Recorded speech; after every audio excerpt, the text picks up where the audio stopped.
Welcome back to Precious Metal Gents, episode 10. I'm Zan here with Brian. Coming off the National Week, I got back on Saturday. It was really good to see a lot of familiar faces, familiar handles put to faces, I guess you should say, at the show. Pretty crowded. I'm happy that it'll be back in Rosemont next year. And a lot of people I've talked to, and you're probably the same way, Brian, who were kind of like, I think I'll wait till next year with Rosemont, and that includes you, right? Yeah, because I'm only like an hour and a half away or so. So isn't it Rosemont the next few years? Yeah, it's definitely the next two, and I think they at one point had Atlantic City in there, and then they abandoned that pretty quickly based on the prior time. But Cleveland so the show itself was really good, and we'll talk about that a little bit, especially when we get to some of the cards. The logistics were not great. With Rosemont, you can stay across the street, walk. The traffic to the IX Center was really bad. The lines were really, really long to get in, lines to the bathroom, lines to food. So there were definitely some things that could have been better. But overall, I think that the quality of cards I saw was better here than it was in Rosemont mainly in terms of 90s, right? I don't vintage and ultra modern, probably pretty similar, but in terms of like the high end 90s stuff, I saw a lot more that was interesting. But I also, have tried to expand my interest a little bit into other players, other sets recently, and so maybe I was just looking at more stuff. But there were, I've heard some people say, well, the prices were really high across the board. I think that's probably too broad of a generalization. There were dealers that were very reasonable. I mean, the 3 cards that I picked up that I'll talk about in mail day, the dealers were all pretty much in line with what I'd considered very reasonable values. Then you had some guys who had there's one table that was interesting. They weren't dealers. They were these guys that bought a table and set up, and they had part of that executive set that we talked about on the 96 or the Select 96 Select Certified episode, the Mirror Golds in baseball. They had bought a lot of them, and it seemed like it was maybe about 20 cards, and they didn't have prices on any of them. And so I went up to them and was talking to them, and they had price on one, which is Roberto Alomar. It's $7,500. So I saw that and I was like, these guys are not going to be reasonable. And then they just started quoting $7,500 for every card, every player, every star. And I tried to work on them a little bit because they had McGuire, Sosa, Ripken, Juan Gonzalez, A-Rod, Clemens. I mean, some really good, Larry Walker, some really solid players, but they weren't really willing to budge on the price. And then last night, they sent them all to Probstein, and now they're all on auction starting at 99 cents. So if you go on, there's every single car in the lot. So I don't really know what happened there, but it was there were some dealers like that, but there were absolutely deals to be had. You could see that in people's stories. And I know you had kind of boots on the ground in terms of people contacting you. And how was that experience for you?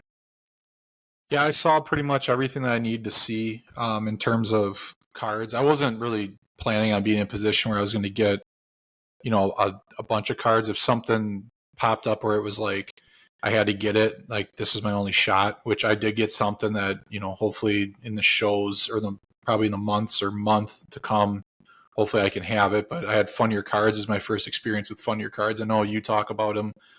Andy talked about him when he was on here in the episode, but I wouldn't have been able to pull off the deal that I did if it wasn't for Fun Your Cards. It was like a deal where I had to make a quick decision. I had probably about 20, 30 minutes to make the decision. Driving into work in traffic, it wasn't ideal. And because of a process that Fund Your Cards does, they allowed me to be able to get something there's no way I'd ever be able to get it, especially not being at the show. I mean, it would have been gone. So I appreciate them. I appreciate services like that. I know, again, we've talked about, I think it's going to be a bigger thing moving forward.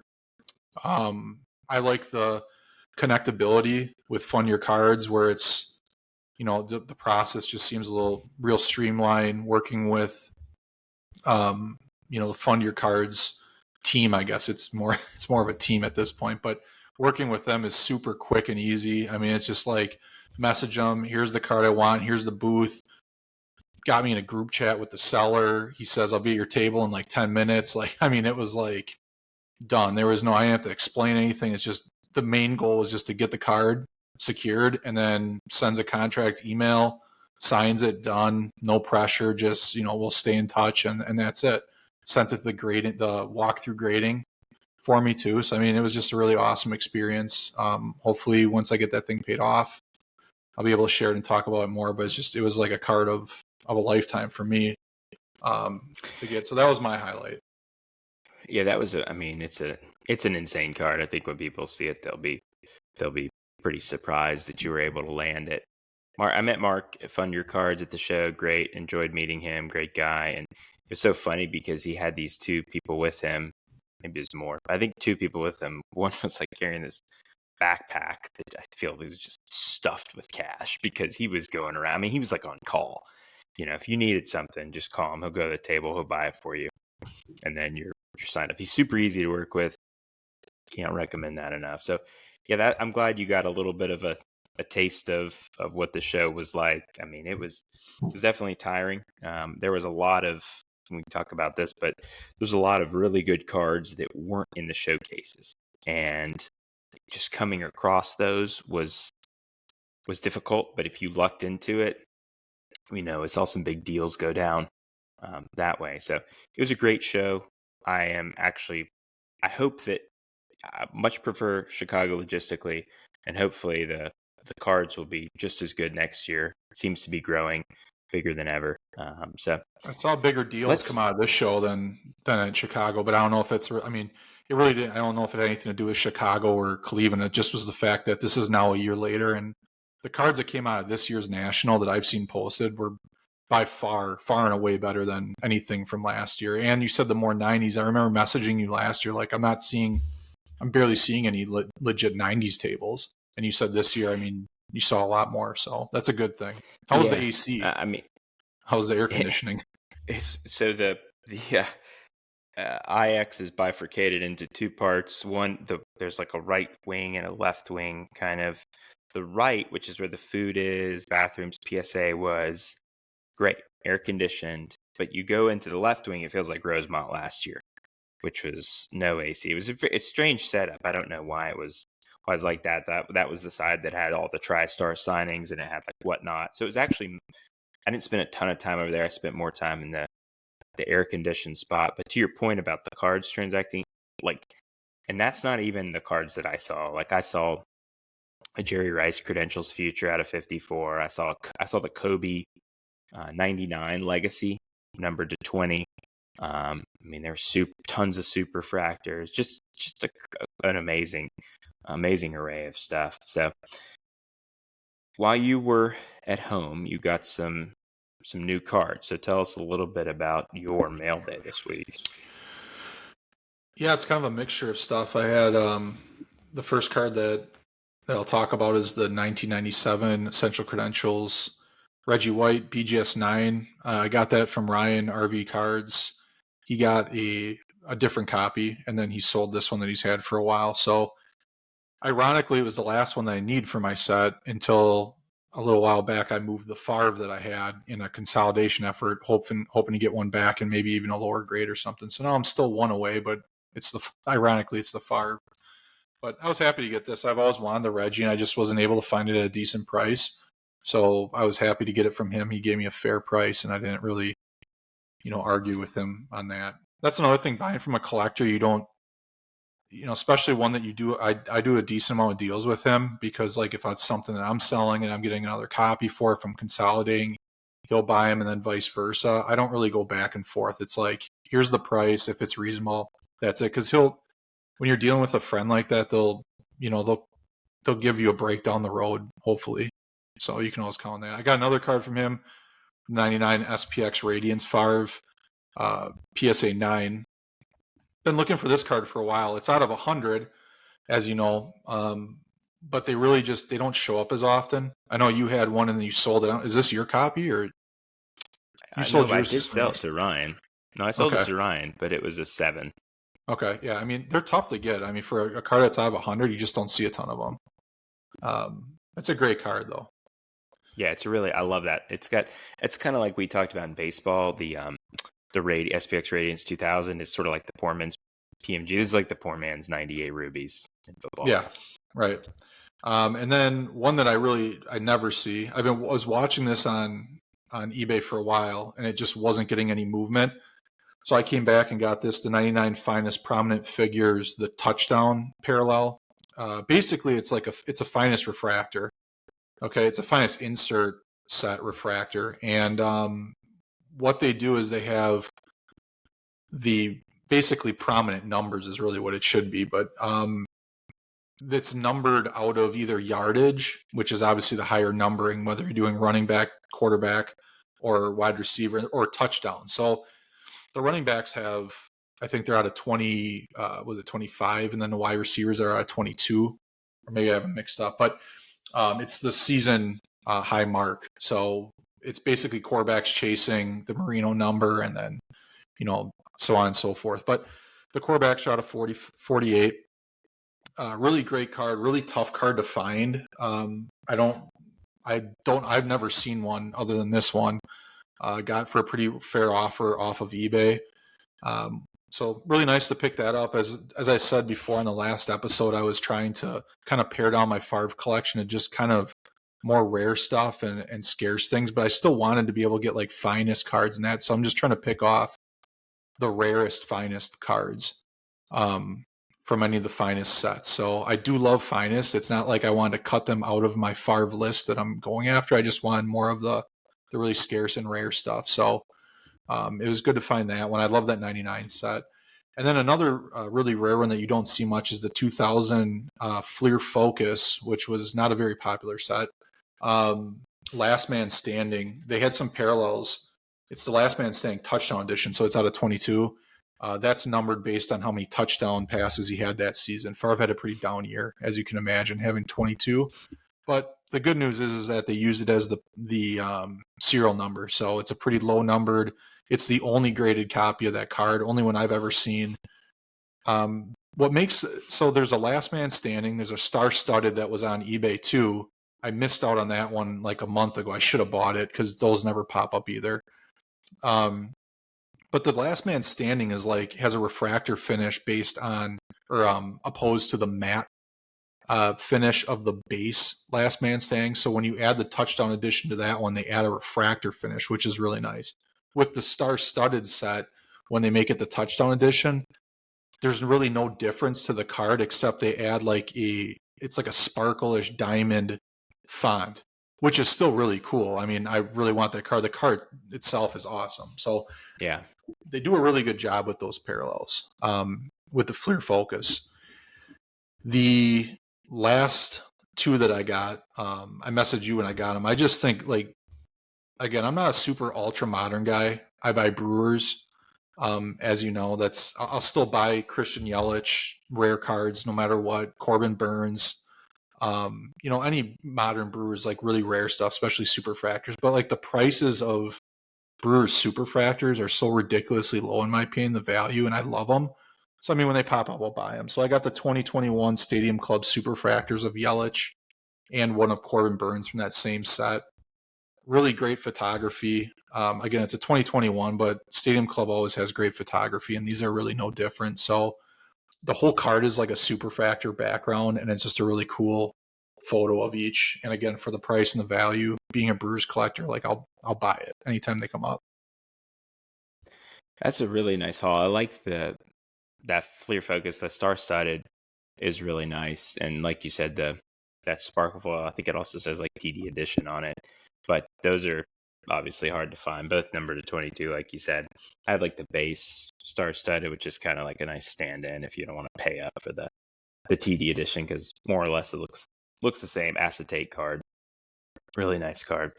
I had 3 pickups at the National. I posted them all in my story. I'll just touch on them briefly in case you didn't see it if you're listening. The first card I got was Bruce Smith, a red PMG. None of these make sense in the context of what I collect, so I'm just gonna throw that out there. They make sense in the context of expanding, but not my current PC. So Bruce Smith, red PMG, SGC6. I had been actually looking at his cards, not like starting a player PC, but was like, had seen the 97 Rubies go on auction, had seen a couple others pop up. I know there's a 98 PMG on eBay on a best offer.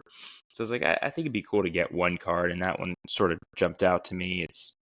You've got a little bit of a team color match there, and this was at a table where there wasn't a whole lot of other 90s stuff, and he had it. I'll talk a little bit about prices. I don't mind. Maybe people think it's a little gauche, but I'm trying to do it to be informative. It was stickered at 1,000, which I thought, well, it's a pretty good starting point for a card like that. I guess an SGC6, but it was in really good condition. And I thought, well, this is at least a PSA 6. And so my goal with these deals was try to reduce the cash by offering partial trade. And so I ended up offering a 99 credentials of Vlad Guerrero. It's the future. It's out of 114, so easy to replace if I want to do that. But, the guy was like, I'll give you this, I'll give you 350 value on it. I was like, okay. And he's like, but why would I said, well, that sale was from a year ago. And he was like, well, no offense, but why would a 90s parallel increase in value in 1 year? And so that's kind of when I knew this guy had no idea what he was talking about. So I was just like, look, okay, fine, 350. The 1,000 was already reasonable. So I was like, all right, fine, I'll just pay you the difference. So that was my first day. I only was there for 2 hours on Thursday, got that deal done. Next day, I actually had seen a Tony G Super Rave, Tony Gonzalez, and was thinking about it Thursday night. I was like, I'm going to go back first thing Friday and get that. That one was stickered at 650. And I saw that, I was like, that's really seems kind of low for Tony Gonzalez. I looked it up. I guess the same copy had just auctioned about a month and a half ago for $400. And I've since learned from a Gonzalez collector that apparently a couple people meant to bid and didn't, and had max bid set way higher. So that's why it kind of went for 400. But I remember saying to the guy, okay, oh, this is the copy that went for 400. He immediately got defensive. He's like, why does that matter? And I was like, no, I was just saying, I'll give you more value than that, And so, it was like, yeah, God forbid, I know how much you paid for it, right? Like, I'm not going to try to, I obviously know that you were the buyer. I'm not going to try to make you sell it to me for what you paid. So he ended up taking a Bagwell 99 credentials for, it's one out of 106, again, copy that's pretty easy to get back. And I think I put maybe $350 cash on top of it, which I was fine with. It's, maybe a $250 card. And so that kind of gives you an idea of how I ended up coming to that value. Did I overpay? I don't know. Maybe. I don't think much, because the starting point was pretty reasonable. And then the last day, I thought about going back to those mirror golds, but I wasn't going to try to haggle with these guys. Like, I mean, a McGuire had sold for $1,300 last year. And so I offered him $2,000 cash for the McGuire, and I was basically laughed at. I'm like, it's not $7,500 card. I just gave up after that. And then oddly enough, went to another table that I hadn't seen. And there was a McGuire 99 Rubies PSA 8, which is actually pop 2, none higher, I believe. And so it's just in great condition, really, really great condition. Popped as soon as I saw it. I was like, that's a great card. Willing to trade, a couple of higher print run things. It's the first time I really let go of 2 Pedros that I like, both numbered to 98 though. So again, I think I can high grades, I could replace them with raw copies like we were talking about before the show. And that's kind of a good strategy to manufacture cash, I think, which is if you got PSA 9s of these rare things, but they're numbered to 98 or 100, chances are you'll be able to find a raw copy in the next 6 months. So that was the deal I made. Oh, well, I had to add cash on top of that, but I thought it was worth it. So I came away with Bruce Smith, Mark McGuire, and Tony Gonzalez as I had completely planned on going into the National. So a couple of things about that. I think what's good about these deals that you did where you're doing like partial trading cash, which is a strategy that I like to do too, especially at a show. I'll do more of it like walking a show. That's why I'll bring cards that I know that like I can replace. Maybe I might not necessarily want to sell them outright, but I'll have them in my back pocket. So if I want to do like a partial trade deal, once you get the better card, which it seems like with all these you did, you got the better card, it seems, in every one of these deals where you're adding cash on top. Yeah, overall, if you took like the value of the card that you gave them plus the cash you added, would you say on some of them maybe you felt like you overpaid a little bit? Okay, maybe, but I think that's just relative to, how much you wanted the card, and you walked away with the better card from the table. And I can imagine, I mean, you can correct me if I'm wrong, but you throw the cards in that you sold. Did you even really think about those cards that you sent away once you got these things in hand? I mean, you got to be happy with the 3 that you got. Yeah, so I mean, really, I let go of 4 cards. The Bagwell and Bagwell and Guerrero Credentials 99. I had already sent to Fund Your Cards previously and had requested them back because I didn't need to sell them. So in my mind, I was like, these are cards I can let go of from an emotion. I have let go of. I requested them back, but I know that in any future consolidation, they're going to go. I mean, they just are, and so that kind of begs the question of whether they should even be on my list because maybe I revisit them down the line, but they could just be some of those cards that you kind of cycle through. You get them back and they boomerang here, back and forth. But yeah, I mean, I think I ended up getting the better deal. The Pedro Future 99 was a little hard to let go, but again, it's numbered to 98. I bought it raw, graded a 9, so I got a good bit of equity there. Platinum Medallion PSA 8 98, which is a great card. The quad stretching picture. I really like that card, but again, easy to buy back raw. So yeah, I thought, with print runs of 25 on the Gonzalez and 50 on the McGuire, I was pretty happy with those deals. So That Gonzalez Super Rave is my favorite one that you picked up. I think those really pop when you have a long last name with that design. On a short name, like even the Favre, yeah, it's cool, but you're only looking at a handful of letters. With the Gonzalez, it goes along the entire side. Plus, it's an awesome image of him on that card. So I thought that's breaking the probably my tackles. favorite. Yeah, I think that's that and the McGuire definitely my top 2. I pulled and I did grade the Bagwell Gem Masters on site while I was there. Got a PSA 7.5, which you never really see on any cards.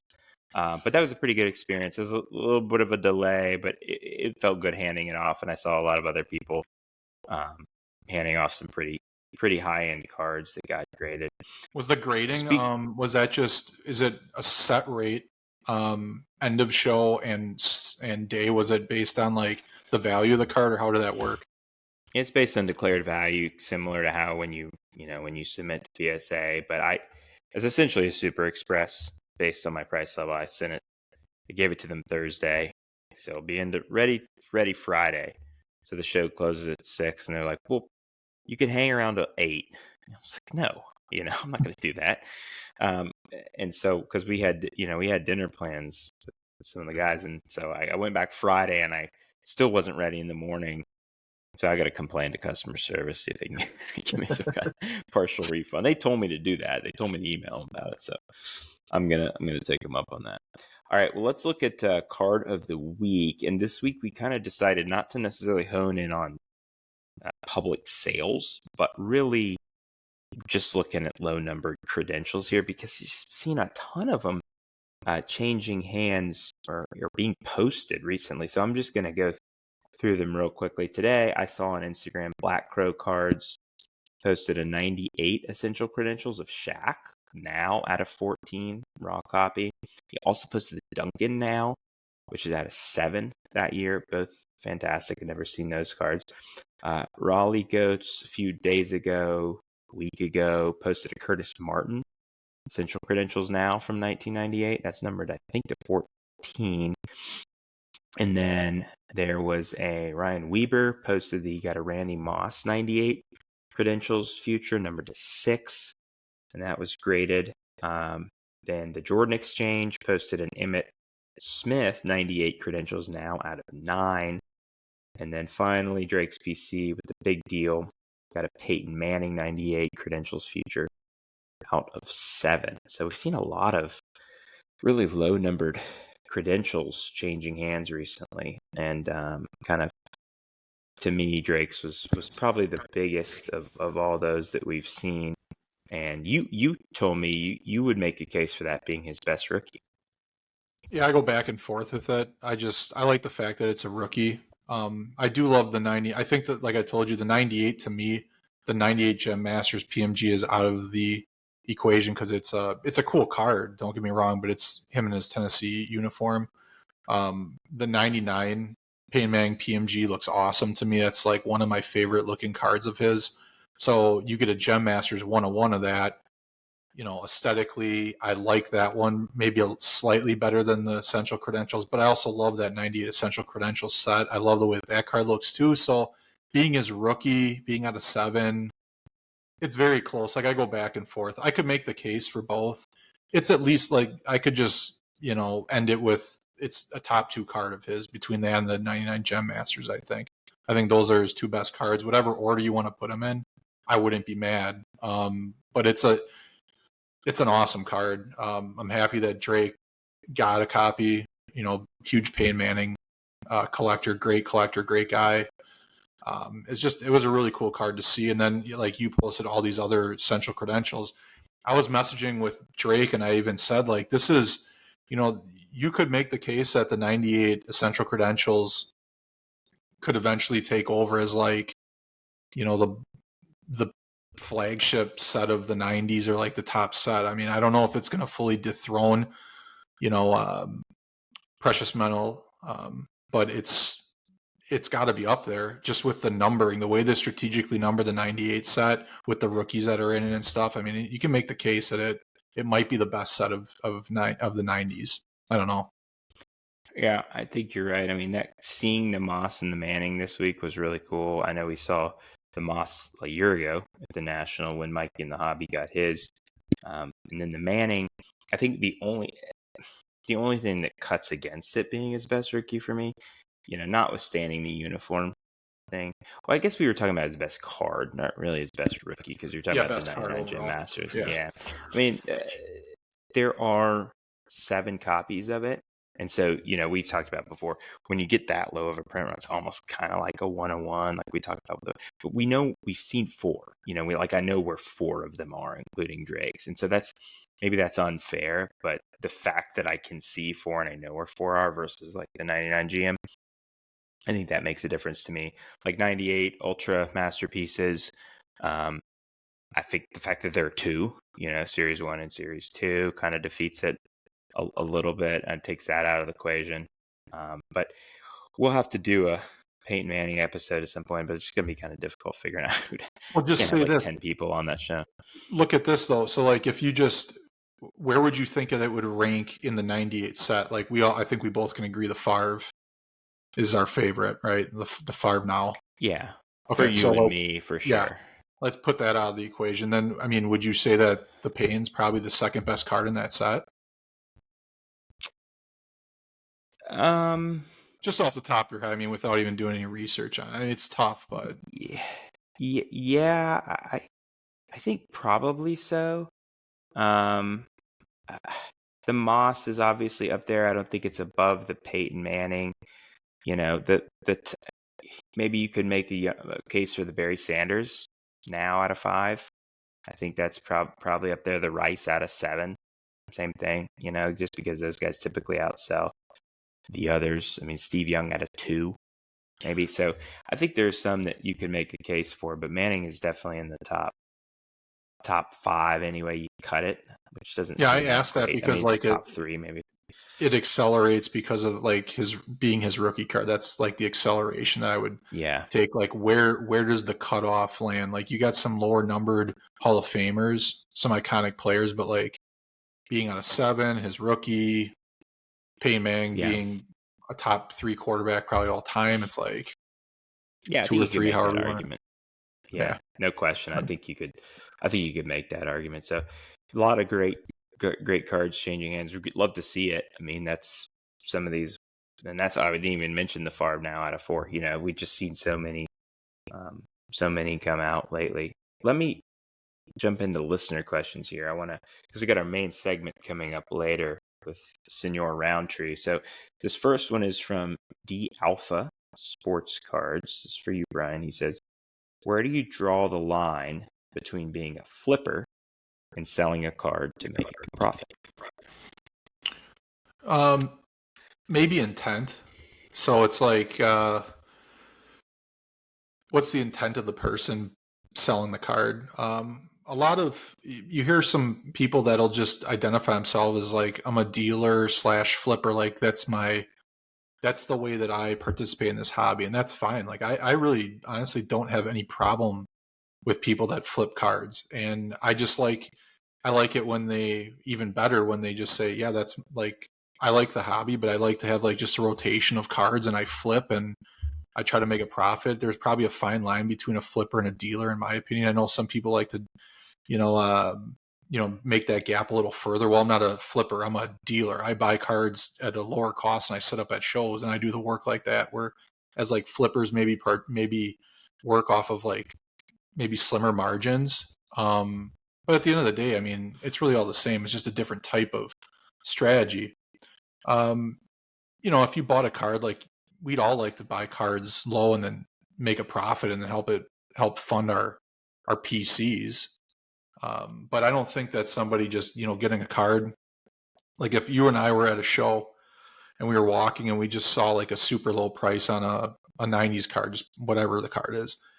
You're like, well, that's a pretty good value. And you buy it with intent down the road. It's probably not going to stay in your PC, but you know that like maybe it's raw and you could get it graded. And you can make a profit off it and then use it to fund your actual PC. I don't see anything wrong with that. I mean, I would do it. I think it's not really being a flipper. Yeah, you're buying it with intent to sell down the road, but I don't look at, if I was to do that, and I've done that before, I don't look at myself as like a card flipper. There's a flipper is more of like, they regularly do that in the hobby and they're doing it either to fund their own like their small PC or their big PC, whatever it is, or they're just doing it because they don't collect, they just want to make money. That's like a flipper to me. They're doing it regularly. It's a continuous process. Somebody just seeing a card for a low price and then planning to grade it and sell it. I think like majority of people do that. Like even if you are a collector, I mean, you see a good value on something, you'll buy it and grade it and sell it. I mean, helps Yeah, fund your hobby. your point about the buying a card, selling it down the line for a profit to fund your PC, your objective is different, which is not necessarily to make money, but to improve your PC, and you make money in the process. I mean, we're just talking about, I'm trying to sell my Favre 98 Platinum Medallion. It's PSA 9. I don't necessarily need to have a PSA 9. So if I can replace it with a raw copy, there's a little bit of an ungrade it, and maybe gets an 8. It's a little bit of an arbitrage there because you're using that. You're not taking advantage of anyone necessarily. You may be making a profit, but there's reasons for it. And I think part of it is what people take a lot of issue is how these people, whatever nomenclature you want to use, how they treat the collector. Because you look at guys who buy these cards and then they immediately list them for 5x or whatever it is. And number one, the card is not worth whatever you listed at just because you paid for it. I mean, you can't single-handedly move the market. And I think some of them naively think that they can. And also some of them are just kind of either double speaking and saying one thing and doing another, or maybe they are, I don't know. I'm thinking of, one in particular that sort of is, pokes fun at the collectors who criticize what he's doing. And that contrasts with me from, there are flippers out there, flippers, dealers, whatever you want to call them, who form great relationships with collectors. They find great deals so that they can make a profit, but also give you a reasonable price. And there's plenty of guys like that do that. And so I don't think Flipper is necessarily, I think Flipper has become equated with someone who is just habitually churning cards without any real thought to it. And it's like, I need to buy this now and then I need to sell it tomorrow for more than I got it for without any real critical thinking about how should I go about this process? Do I need to buy 20 cards to get my price down so that I can have so I can be fair with my pricing and get a margin, so I think there's connotations to the word and there's no real exact definition. So I think it's really just boils down to how does the person selling treat you as a collector, as a buyer, etc. And I just also, it goes without saying that this is kind of a running joke on the crossover for the past couple of years, but where it's they're like in denial that they flip cards. They'll buy a card and talk about how great it is. And I love it. I've been waiting my entire life to get it and available. Like, I just don't like people being just lying to themselves. I mean, just if you're buying cards to sell cards, like, don't act like you collect cards and then the next hour you go and flip it. It's such a great card, but then when I get it, I'm going to sell it for a profit. Like, just be honest and upfront. That's one of the big things too. The next question is from Jason Gerald Smith at Jason Gerald Smith. Do you think action-packed football will ever gain value? Some cool 24 karat gold cards over the years were produced from them, and specifically the 1994 Jerry Rice Catching Fire 24 karat is so cool in my opinion. I think he's just basically referring to the entire catalog of action packed and those 24 karat gold cards that were sold multiple years. Talk a little bit about those and what you think moving forward. Yeah, so I don't want to burst this bubble outright, but I think the answer is no, and I'll tell you why. I mean, Action Pack started, I think, in 1990 for football, and I think they produced maybe 8 years, 97. It was under the Donruss umbrella, but it was sort of its own, it was its own product. They did some hockey, basketball. I think they even did like a wrestling set too.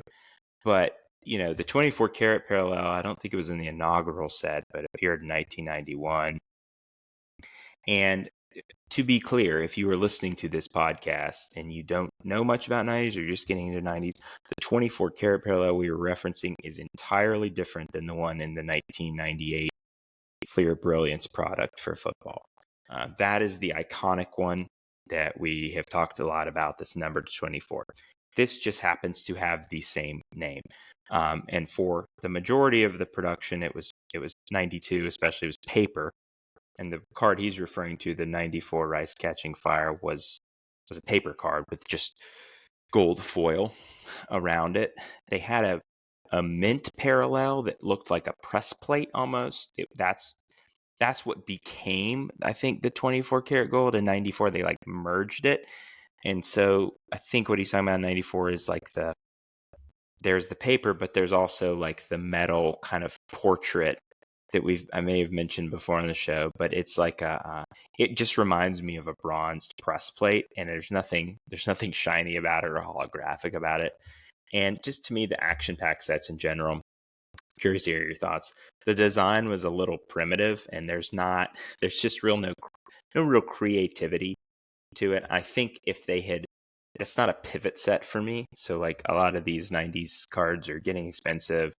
Where do people pivot? That doesn't seem like a pivot set. That's a nostalgia set for sure.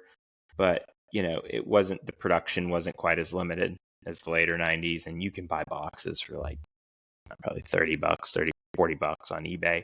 So that kind of tells you where the product is. But again, like if you don't care about like, high value cards or low numbered cards, that is a decent set to get into. What do you think? Yeah, I have a soft spot for Action Pack. They were some of the first cards that I really liked as a kid. Favre's got a really cool rookie in that set. I know Emmitt Smith had a really cool rookie out of that set too.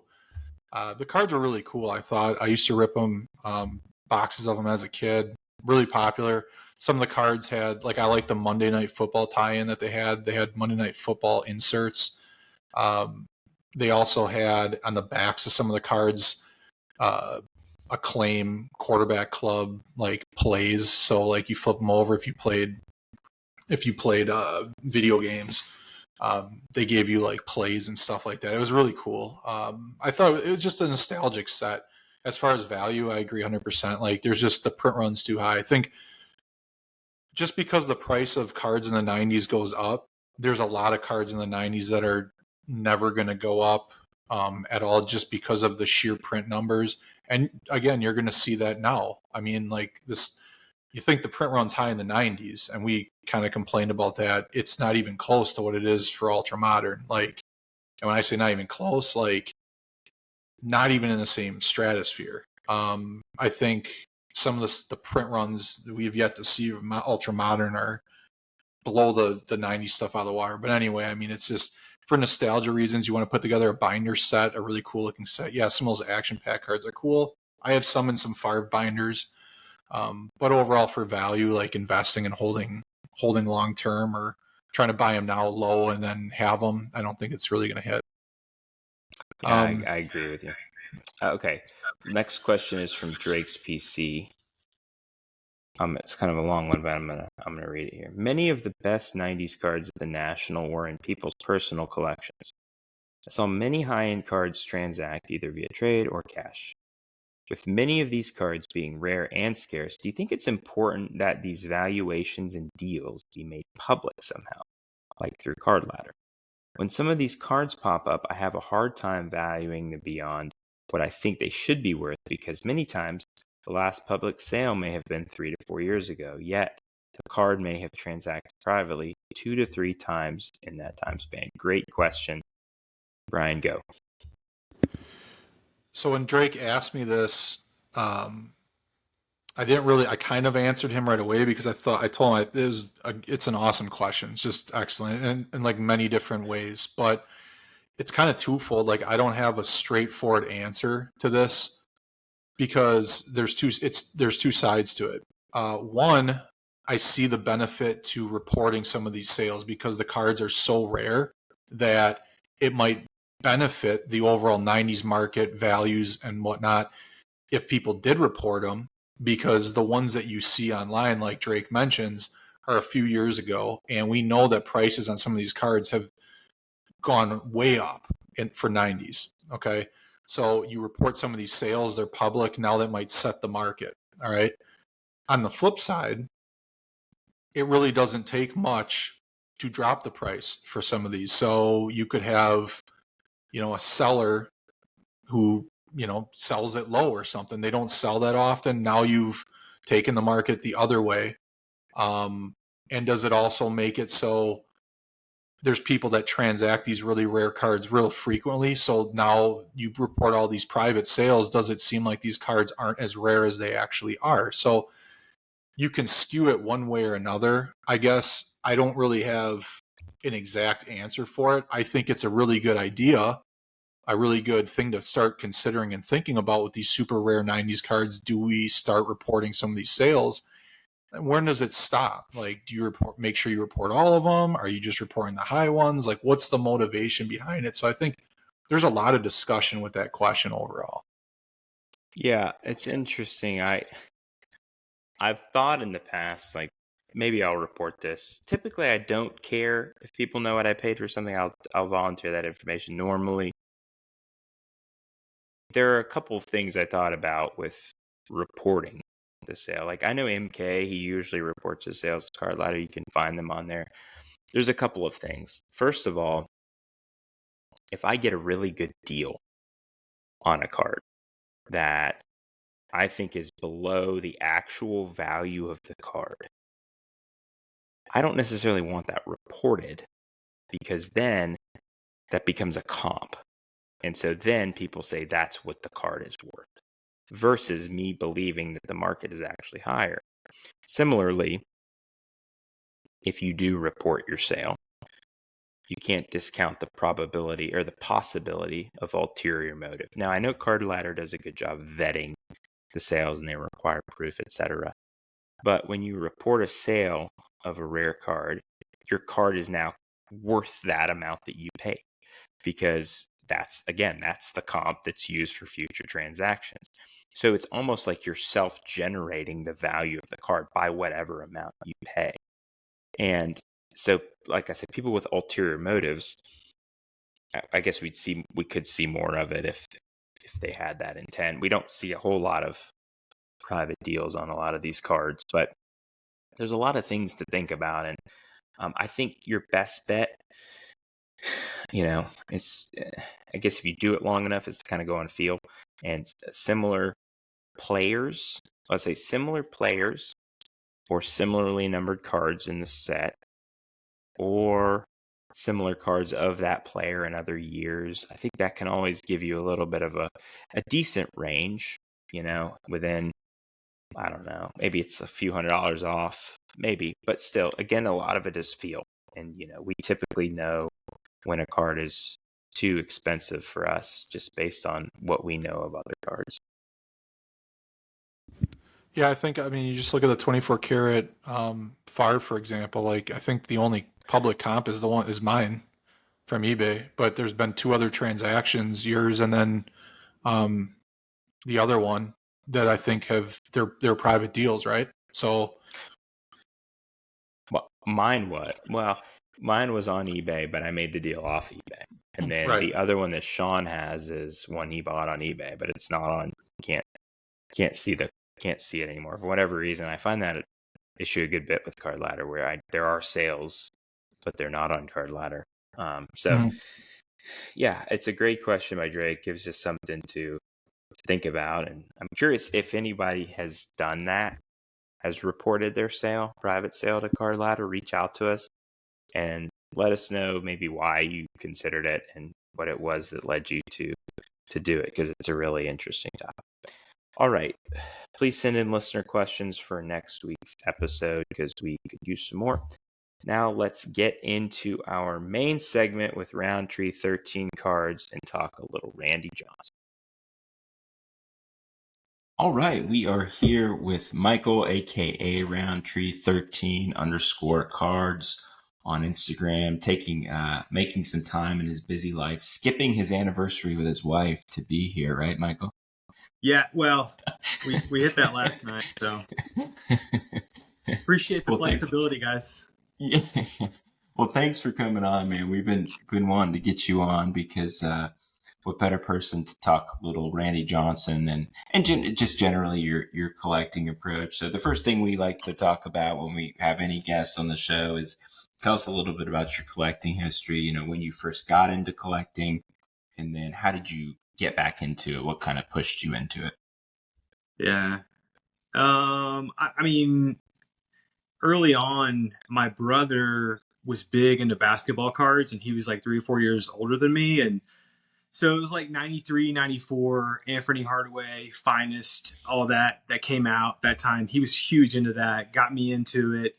So I guess I started more in the basketball area, but I was loved baseball first, but to keep up with him, I collected basketball. And so, I lived through Anthony Hardaway, Garnett, to Kobe, to Duncan, to Vince Carter. Just every year there was like a superstar just made. So it was a great time. So.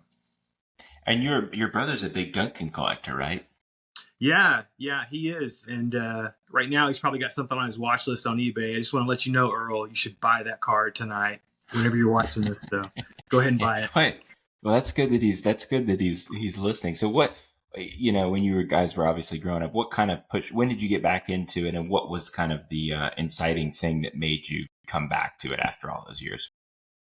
So I picked up a few cards like 2005, 2006 after college, and started earning a little money. I picked up a Jordan rookie card. Always wanted one, a Fleer, and I held that for 2 or 3 years, and then like any desperate 20-year-old, sold it, to probably buy beer or something. But like I sold that, and then I always loved EX2000 when Kobe, like the Kobe rookie, and I bought a BGS 9. I was always in search of a 9.5 because I would always look at the pop report and see that it was like crazy hard to get a 9.5. So I bought a true 9, BGS 9, and held it. And I guess what really got me back into it was I had listed it on eBay in I can't remember what year he passed away, but I had listed it on eBay like 6 months before he passed for like $2,000, some crazy amount of money. And the day he passed, I remember it was a Sunday, and he passed away. And then all of a sudden, like we're sitting there watching the TV, and I get a notification like that it's sold on eBay. And I'm like, I forgot I even posted this thing, on eBay. And I'm like, man, and then I started looking at just Kobe sales, and I just took note of like how crazy that market was. And, um, you know, I sold it, got paid, took some of that money, bought some other cards, and then the person returned it like 30 days later, yeah, on eBay. And I'm like, what? Then you start to learn about like eBay and all their policies and everything. But it's just like that event. I remember it reminded me of like the 90s and the dunk contest when Kobe won, and just how amazing that guy was. And I don't know. I just took some of that money and put it right back into the market. Bought some more cards. Bought Duncan. Bought Kobe. So I got back in there. And then when COVID hit, I started to get cards out again. Found an old trunk and found two Kobe Topps base cards, and looked up and saw they were selling for like $400 or $500. I'm like, this is nuts. Like this is crazy. Thought it would be better to send those to PSA, which that literally took a year to get back. And then I sold them, and kind of just, I don't know, you just kind of get absorbed into the market, and you start buying things like Bo Jackson and his shoulder pads with the baseball bat, the 90 score card, and you just start buying things because you remember it. And I don't know, that time period just got me back into it, just being at home, and the market was just on fire. So what you're collecting pyramid now? Like, how would you describe it? We have you on to talk about Randy Johnson, so I figure Randy Johnson plays a part somewhere in there. But who else do you collect right now? And then like, how does that pyramid look? So for me, it's more about pitchers in general, because I grew up playing baseball, and I was a pitcher, and I loved it. I mean, baseball was everything. I played from 6, 7 years old, 1 year of college baseball. Like I loved pitching. And so I've always had a lot of respect for like what it takes to go out there and just dominate a game. And you see somebody like Randy Johnson with not only like the longevity, but he took down the Yankees in my mind. Like he was the guy, and he had a stretch that, I mean, there are some pitchers that have had some amazing stretches before, but he had, like, in that high school to college time frame, he was the guy to me. I mean, he killed a bird. I mean, like, he's just mythical, and like, and it's just, you also factor in like fantasy baseball. It's like I always had to get Randy Johnson in the first round, like just no matter what. And so he's just a core memory to like a time period in my life where I had more time before kids. And so, you just remember that. So, Johnson, Maddox, Pedro, and Clemens were sort of like the four pillars of starting pitchers. And you had guys like, Smoltz, Clavin, you've seen it kind of in the background. But there was something about the lore of Johnson where he's 6'10", he's like, really starts dominating later in his career, really into his 30s and late 40s. What is it about, him in particular that appeals to you? And also, since you're not a fan really of any of the teams that he played for, what period of time was the most fun for you to watch him during? It has to be the World Series against the Yankees, and just, him and he and Schilling, the way that they just dominated that World Series, and the postseason, I think is just amazing. The hitters, the home runs, everybody likes that, but when it comes time for postseason baseball, it's all about pitching. I mean, there are big moments where batters step up, but I mean, a starting pitcher can win you a series in baseball. I think that it's very underrated, the impact that they can make, and that time period, what they did. So, that's a core memory for me, is just Arizona winning that World Series and knowing that he was just such a big part of that. And also, he's not a guy that like loved the attention, which I think is phenomenal. Like he would do his business. He would walk off the mound. You remember that All-Star game versus John Kruk when, he throws that ball over his head, and, Kruk just like bows out in that at bat. I mean, he walked off that mound. He had a little smirk, but you could tell like he's just out there to do a job. I love that about him. So So you mentioned that you appreciate pitchers, especially 90s pitchers. So what's your approach right now, being a big Randy Johnson collector? He's your main pitcher, but you've been picking up some other pitchers along the way. What's your approach to that? Who are you collecting right now? It started out with just Maddox and Randy Johnson, and then I started to add some Pedro Martinez cards, and I was just adding everything. I was buying $50 cards, $100 cards, serial numbered, just anything. But then you start to find cards that you don't want to give up and you just want to hold them. And so for me, that was like Fleer Brilliance, 24 karat, 99 rubies, most PNGs. There are just some cards that you get, and after day one, day two of owning them, you still just have this such appreciation for them. So I looked at those sets and I'm like, okay, how do I add other players, from those sets? And I focused on the pitchers, one, because they're affordable, but also I just respect that position.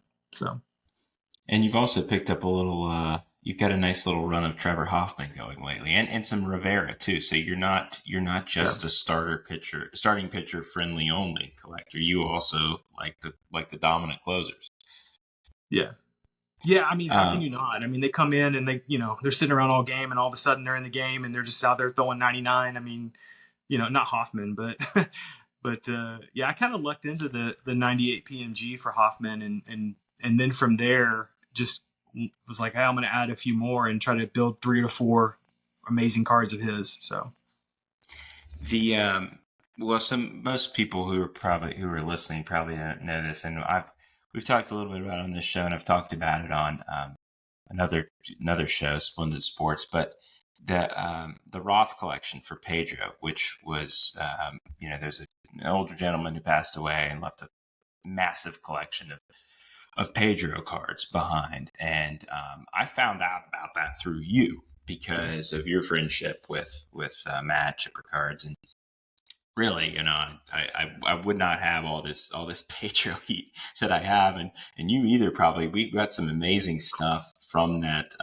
collection. So that's sort of like an iconic story for us about acquiring Pedro cards. But I'm curious, do you have anything that you've bought of Randy that maybe like rivals that, or is that kind of such a unique experience that nothing's come close? What? So how I got to my 24 karat is through that collection. You know that personally. Yes, right. And the whole Roth thing, I was just messaging. I'll message people all the time on Instagram and just ask them questions. And Matt is a really nice guy, and he said, hey, I might have something you might like, and he just started showing me this amazing collection of Pedro Martinez, and I'm like, are these yours? And he's like, well, kind of selling some for the family and also selling some myself. But so we started talking, and I narrowed it down to 4 or 5 cards that I was like, these have to be bought. Like, I have to own these. Of course, with any great card from the 90s, comes a cost. And I don't know, we had started talking on Instagram before then, and I reached out to you. I knew you were kind of big into Pedro, so I offered you a couple of them, and you snagged those. But I hadn't done a deal with Matt before, and certainly not with Deborah Roth, the surviving spouse, and so to send that amount of money just by check was kind of a lot for me. So the coolest thing about that story is I messaged my dad. I was like, hey, do you want to go to Boston with me this weekend? We're going to be there for 18 hours. You don't have to pay for anything. I got you. Do you want to go? Yes or no? And he said yes. And so that's like a core memory for me, because I took him to Boston. We met Matt. I underestimated the size of this small diner that had amazing Yelp reviews. We're sitting there with his huge Zion case at this diner, ordering breakfast with cards on top of his Zion case, and just people in the Boston area probably think we're crazy, sitting here transferring thousands of dollars. And I picked up that 98 PMG of Pedro Raw, and was just super excited about that. And I told you about that, and fast forward a week or two later, I think you had got back from Charlotte, or what show did you come back from? It was actually a local show here in Yeah. Atlanta. So you came back And from so, that, and you messaged me, and I remember I was at this brewery with my wife date night, and you asked me if I had sent it off to Beckett yet, because I graded with BGS, like the only person probably ever left. But and I'm like, nah, this son of a bitch, he's got something I want. I know him. He's not just asking me this. And my wife's like, she tries to play along and find it interesting. She's like, what do you think it is? And I'm like, I think he has either a 98 Randy PNG or a 99 24 karat Randy Johnson. Of course, you had it. And it was number 24 of 24, which is this, like, I heard that and I'm like, oh, I'm screwed. I've got to get this card. So we worked out a deal. But I think, the coolest thing about that is just like my dad got to go with me, and it was an 18-hour trip, and we flew in and flew out, and he got to see how crazy I was around this hobby, and never hesitated to go, and thought it was amazing. So it's a great trip. All right, well, speaking about Randy Johnson, it's probably that time in the show we're going to talk about our top 5 Randy Johnson overall. So, like, I'm looking at it from the point of view of, like, if I were to start collecting him tomorrow, these are the 5 cards I'd chase.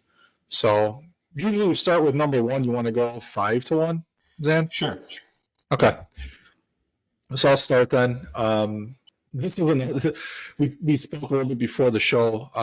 This is going to be a crazy one. I think we're going to have different lists because he played a few different teams in his bigger years of cards, and I think that we can mix and match a little bit. So my number 5 on the list is the 99 PMG Gem Masters 101, where he's in the Astros uniform. I know that usually you're not used to seeing a Gem Masters out of that set be number 5 on the list, but I think for me, the reason why I have it down there, and when you see the other 4 cards and the reason I put those there, I think it really just comes down to the uniform. He played for a half a season there, had a great numbers, and was a great pitcher for Houston, but I sometimes even forget that he even pitched for Houston. I mean, it just is not a typical image of him in a Houston uniform. Some people that collect like players in obscure uniforms like that. It's kind of a turnoff for me. The card is awesome, obviously, and it's like one of my favorite sets. But I can't elevate it if he was in a Diamondbacks uniform primarily for me, or a Mariners uniform.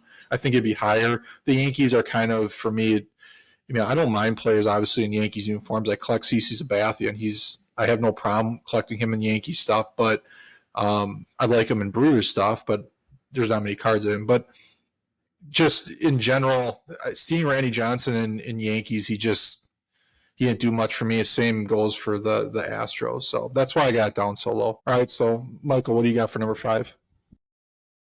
Well, I can't have him in an Astros jersey and put him in my top 5. I'm a Rangers fan, true and true. So, but Red Crusade out of 25 for me. Card has a lot of history. People respect it. It's beautiful. It's hard to find. I would go with the Red Crusade. That's a great card, and he's in the Mariners uniform, obviously, in that on that card, which I think bumps it up a lot. Crusade Reds are getting a bit of a more love. For me, the number 5 is the 98 Essential Credentials Future, which is out of 20. Is it 28, Mike? Or is it 27? 28. It's 28. 28. Yeah. So, that's my number. That's my number 5. Mainly, in a lot of these exercises, the stars have low numbered nows, and so Randy has the lower number now in 99. Even then, though, it's like in 32. So, he really doesn't have like a super duper rare credentials from either year. But that 98 future is really hard to find. That you've got one. And so for me, like the legacy of that set, and what I also like about that is in that set is that all the stars, their best card is the now, but Randy's is the future. And it's kind of weird setup because Randy was not a rookie or anything like that. But for whatever reason, just due to the numbering of the set, his future is kind of the chase card. That's it. Yeah. So That's my And I pick. like the red. All right, so we'll go to number 4. Number 4 on my list is the 98 Essential Credentials Future out of 28. So the one that you just mentioned. I went back and forth a little bit with that, with number 4 for me. Settled in on that one. I think it being his rarest Essential Credentials, I think the image is really cool. It's got a great photo. I love that set. So I slightly, again, I could interchange 4 and 3, but I mean, this whole thing, it makes it tough with him with the different uniforms, the different variety of cards. He played for a decent amount of time, so you have a pretty big card catalog for him. But I just settled at 98, number 4, but it could interchange. Mike, what you got? I go 96 Mirror Gold at 4. Nice. Yeah, and this is so beautiful. Like I had the red, the blue, and I wasn't that wild with it, but the gold, they got shine to them. I think they're beautiful. So great Yeah, card. that's a really nice one. Yeah, I got to see some of those at the National, and that the Johnson for what the price has gone kind of nuts, and 2 Johnsons sold in May, and you got one of them, and they're both really like reasonably priced. Snagging from Heritage was a was a good move there. So my number 4 actually is, it's kind of weird. Like, it's weird that all of us have Gem Masters so low. My 99 Gem Masters number 4. Again, the uniform, honestly, the photograph, I don't think, it doesn't look that great. Like it's at the end of the delivery. And so I think that I would have put that card higher on the list if it was the only 1/1 in that set, but it's got 3 1/1s in that set. And that's the same for me as 97, 98, 99 Flair Showcase. He's got at least 3 1/1s in all of those. 98 Ultra, he's got at least 2, I believe, right? I think Season Crown, and the base. So this Gym Masters is the best of the bunch in terms of those ones I just mentioned. So I put that one at number 4 on my list. Brian, what about what's your number 3? Number 3 is where I have the 98 PMG out of 50. It might surprise some having it up there. But again, we have to remember that baseball's only got the 2 PMG years. This is the first PMG. It's not a 1/1, obviously, so being that high, I know you have hate for the horizontal cards, Zan. But with this one, I think it just kind of fits. It's got the Space Needle in the back. His delivery, like everything about Randy Johnson, just seems like it fits on a horizontal card. I just think it's an awesome image. It's mainly up there not only because it's a PMG, but because it's the horizontal kind of plays with the way the card's designed. I think it fits really well. So that's number 3. What do you got, Michael?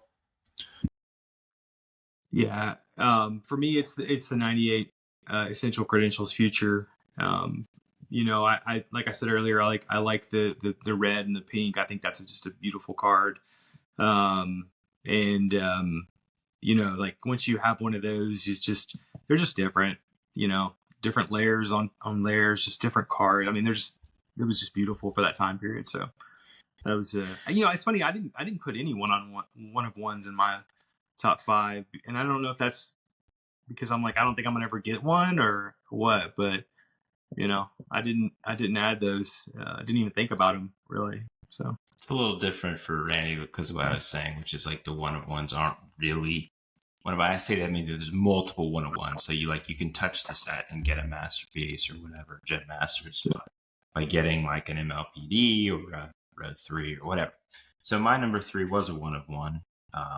It's the only other 1/1 on my list. It's 2000 Legacy Masterpiece. That is really the first year of Showcase. It's obviously his Fleer Showcase, but it's first year Showcase where he's got just a true 1/1. And you could say, well, the distinction between the Legacy and the Masterpiece is just the foil of the name, which is true. But I think I have a strong preference for that set. So if we're talking strictly about like what the quote unquote best is and what people might rank up there, it probably wouldn't be in the top 5, but it would definitely be in mine. Yeah. All right, number 2 is where I have the 24 karat Flurry Brilliance 24 karat Randy Johnson. Again, I think I'm just partial to that set, but it is an awesome set. I think he's got a great pose in that one. Out of 24, just like it's scarce, just like any of the other players in any of the other sports. But yeah, this is where I could have moved it. I could have shuffled these around a little bit. That one was probably the most firm at 2. I wasn't going to put it at number 1, and I just think it's better than if you put them next to each other. I really would take that card over the 99 PMG Gem Masters or any of the Platinum Medallion Masterpieces or the Legacy Masterpieces, just because, like what Zan said, where you have multiple ones in the set. This isn't a 101, but I don't know what the pop report of that thing is, but I can't imagine that there's more than 4 or 5 graded to that card, right? 2. Less, yeah, 2. Yeah, I think it's even less. Michael, what do you have at 2? At 2, I have the 98 PMG, a card that I'm desperately looking for right now, and have probably like 2 or 3 restraining orders from people who have them on me right now. So yeah, Shep's Cards is going to block you here sometime. Yeah. If you I have to apologize every time I reach out. I'm like, hey, it's me again. I'm willing to pay more now. Yeah. Right. But I mean, that's a great card, and you've had a fantastic run of Johnson pickups in the last 10 months, and that just seems to be the main one that's eluded you, and it really just, you don't see it very much despite being numbered out of 50. Yeah. Michael, is it because of the are you with me on the aesthetics of that card, like how the horizontal plays kind of with the photo and the Space Needle in the back and all that? Yeah, and the way he's outstretched and pitching in the motion, I mean, it just plays perfectly into the. And I actually like horizontal cards. I think horizontal cards are awesome. I think with the Space Needle in the background, I think that's really cool. That Statue of Liberty for Jeter, Space Needle for Randy. I just think that's super cool. So, yeah. My number 2 is the 24 karat, like Brian. I think that's it's a really nice card. The Johnson especially. He's in the Diamondbacks uniform. Speaking of which, I did wear this for you, Michael. Got the Randy Johnson tee on, so yeah. Yeah, I know it. So I had to go with the Diamondbacks card here. 24 karat. I mean, yeah, that one in particular, that's a great pose from him. And I think he's in like the black, right? He's in the black uni too. It just looks really sharp. Your copy, the 6 that I traded you, looks to be in much better condition than a 6. But that one is another one that just, despite the run of 24 carats we've seen, only 2 graded copies, just really difficult to find that. Brian, all right, well, I'm concerned. I'm confident with my pick. I think it's my favorite part of his, I mean, just aesthetics and everything, but I'm kind of concerned on if I'm missing something, because you guys, you've said a lot of parts that I thought would even be lower. I don't know what I'm missing, but I got the 2000 Fleer Showcase Masterpiece 101, the one that Zan said. I think you had it for 3.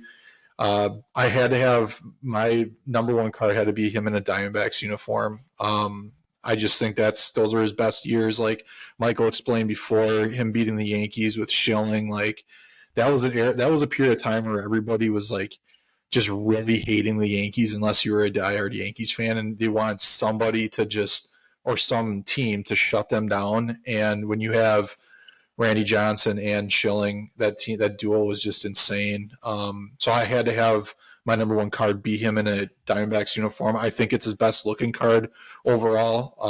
The 2000 showcases are really starting to grow on me, and it looks the same. So it's obviously looks different than the base set because it's got that matte background as opposed to the foil, the hollow foil background. It makes the player pop. It's like it adds the player more of a hollow foil look, and then the matte background, but then adding that little bit of gold, that gold sparkle on the name and the font on the bottom. It's what like the Super Raves do kind of, but I think they do a better job on this one. It just looks like a really, really special card. I think if you showed that card to like someone that wasn't into collecting and he said, what do you think of this? Do you think it's like, important? It's an important card. I think everybody, no matter what they, think of cards, they would think, wow, that's a really cool looking card. It's a great design. So I think when you get that, that's something special when you can just show it to anybody, whether they know cards or not. They think it's something important. Again, I can't say enough about it. I think it's a great card. Yeah, it was beautiful. Even, I mean, the legacy, the masterpiece. I mean, they're beautiful. I think my biggest hang up with the 1-on-1s is like you're on an island when you own one. It's like you own it, but like when you own something that's out of 10 or 20 or 24 that's really coveted, is like you also have other collectors that you can talk to about it. And I think there's something about that, which is probably why I didn't even put it may be the fact they're not attainable in a lot of ways and just not out there. But I think about top 5 and I think, okay, what's something that is out there that others have that I've seen? And, it's kind of the way I was thinking about the top 5, but everybody's got their own list. So, yeah. What do you have at number 1, Mike? Number 1, 24 karat. I mean, it's 1 year they had this product, and I think that's that's awesome. There's not 2 years of it. There's only 24. You just don't see them. I was talking to a collector the other day about a Nomar, and he was like, I haven't even seen a public sale or one at all. And I was like, they just don't pop up. And when you hold a gold and you show and you compare it to a 24 karat, it's like night and day. I respect they're out of 99, the gold, they're beautiful too, but the shine on the 24 karat is just amazing. And, I just think I love that there's serial number to 24, 1 year. He's not in an Astros jersey. That's a positive. So it's just a beautiful card. So yeah, when you get the 99, like I think most people probably get a 99 gold out of 99 before they get a 24 karat. And once you get the 24 karat, those golds out of 99 look like trash. Like you were being kind by saying they're beautiful. I mean, they really are just kind of chrome cards, but they do offer an alternative. Obviously, you have to have the chase of the product has to be far and away the best card, and they really did that. They did that really well. My number 1 is I'm surprised you didn't have this number 1, Michael. Is the 98 PMG. I think it's I think it's probably the second or third best card in this set. I mean, I'd probably take the Jeter 1, but the Randy probably would be 2 for me. We really have no idea what it's worth, honestly, because of the fact that there are just really no sales on it at all in the past several years. And I don't even know of any private sales. I know of some offers that have been sent for it other than yours, and they're pretty lucrative. But yeah, that the fact that he kind of, I know his stretch of dominance in Arizona was 4 straight Cy Youngs and 300 Ks a year, but that initial period when he won the Cy Young in 95, and then that 3-year run with the Mariners, 95 to 97, really kind of propelled them. He had Griffey and A-Rod there. It just was such a cool time for the Mariners. And so what it meant to that city and having the Space Needle in the background just amplifies the importance of the card to me above and beyond what it would have been had there just been some random Arizona desert behind him if it was if he was a Diamondback at the time. So I think I had to go with that number 1. So we all ended up with different number 1s, but nonetheless we had a lot of the same ones. And so I have to ask you, Michael, before we let you go, we wanted to know your top 5 Randy Johnson cards in your collection. And so since you own 4 of the 5 that you mentioned, you don't have the 98 PMG, what would be number 5 on your list that you would include with the 4 you mentioned? Yeah, I went back and forth on this. Like you said, of the top 5 that I listed, I have 4 of them, but the 99 PMG, even though it is an Astros card, it's iconic. I think that's a great card. But the 98 PMG hardball, I don't know. There's just something about that set. It's a special set, and to have that card, even though it's not the main base card, like it's just it's something you pick up and you just keep looking at it. So I think that would probably be my fifth best card in my opinion. So Michael, what do you think of the 2005 or 2006 Gold X Fractors out of 10 of Randy? I think he's in a Yankees uniform for that, but do you have any opinion on those? I don't have any cards of him in a Yankees jersey. I can't do it. Like I have some Good. 09 cards, where he came back to Arizona. But I can't do it. Yeah, a Yankees jersey or an Astros jersey, like that ruins the Super Rave for me. Just and I don't. I think those cards are great, but I don't know. I kind of I bought the 99 PMG a couple months ago and just like, okay, you can buy this card. It's even though it's an Astros card, but yeah. Well, I asked that because I was thinking about putting his first Superfractor. I was thinking about like the 2000. I love the 2005 Bowman Chrome set. I think it's got like exceptional shine, just great border. And I was thinking about maybe bringing the Superfractor up to my list, but then I'm like, I can't do the Yankees uniform because I hated it when he went to the Yankees. Something about it is so weird because he was a Yankees killer. And then to see that guy go play for the Yankees, which, I mean, I don't hold anything against him, but to see him play in the Yankees, it was just like surreal, and I can't do it. It'd be like if Pedro like went to the Yankees for using. I couldn't watch that. Yeah. Especially right after beating them, in the World Series several years earlier. But it was also like a time period, like if you were amazing and you hit free agency, they would just buy you, and so Right. You think about Giambi when he left the A's and, cutting his hair and I don't know, and Damon, Damon, these guys, like, I don't know, there's something about that. I didn't like it, so it's always go for the underdog. The Yankees were the powerhouse. So. Well, that's good, man. You have a amazing Randy Johnson collection. Your 6 through 10, I'm sure, would rival most people's top 5. But we loved having you on talking Randy Johnson cards.